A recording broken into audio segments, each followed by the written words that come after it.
tengok kat media sosial kan, banyak content creator kata, you melaburkan saham ni, you melaburkan saham ni, then you akan jana berpuluh ribu dalam jangka masa yang pendek. Is this real? Sebenarnya nak jadi kaya ni bukan melabur di saham saja.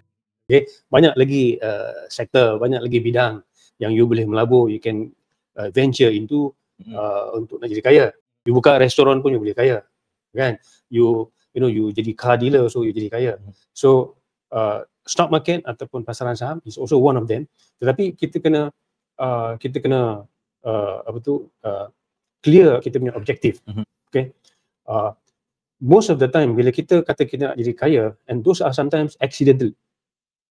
Accidental. Sebenarnya dalam pelaburan kita kena faham bahawa bila kita melabur, kita kena melabur dalam aset-aset yang memberi pulangan ataupun memberi manfaat yang positif in the long run.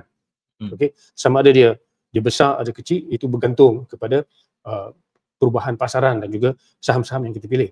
Okay, jadi kalau kita betul-betul patient, sabar, and pick and do research yang betul mana saham yang harus kita labur, kita boleh meningkatkan status keuangan kita daripada small investor kepada big investor.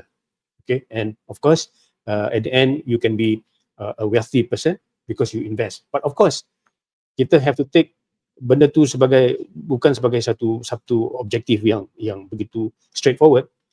You have to take the risk. Labur mesti ada risiko. Lalu Malaysia's leading AI investment tool will be found for free now at Google and Apple Play Store.